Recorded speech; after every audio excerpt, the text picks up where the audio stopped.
Владимир Уйба поддержал идею появления в Сыктывкаре центра реабилитации и оказания комплексной помощи бездомным. Вопрос поднят на встрече с председателем региональной организации людей с инвалидностью «Аппарель» Ильей Костиным.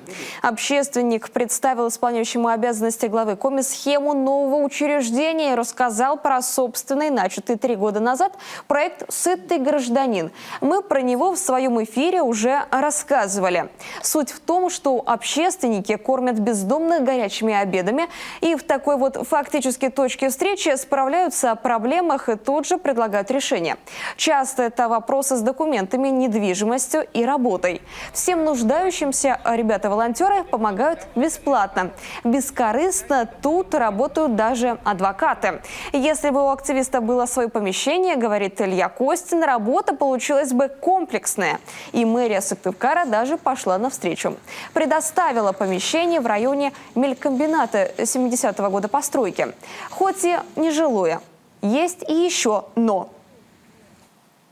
Это очень маленькое помещение, это всего 240 квадратных метров. Разумеется, нам в нем не разместиться и прачечную сделать, и все остальное. Что мы решили? Через дорогу, если вы перелистете страничку, через дорогу есть федеральное имущество. Мы завтра встречаемся с Натальей Семеновной, и приезжает владелец этого здания, да, еще одно. То есть они там на баланс города передадут, город потом нам передаст.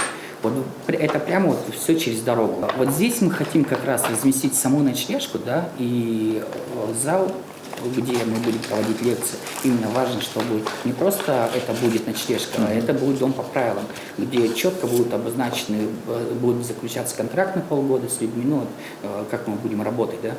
Будет заключаться контракт на полгода, где мы должны их вывести, либо устроить на работу, да, либо там, ну, бывает через суд, бывает через администрацию выдает жилье. То есть мы должны их вывести куда-то, да, должен быть результат, конечная точка, что они живут самостоятельной жизнью. Все, что требуется организации сейчас, подвести коммуникации к зданиям, обустроить площадку и на 2 года освободить центр от оплаты коммунальных услуг, пока он не заработает.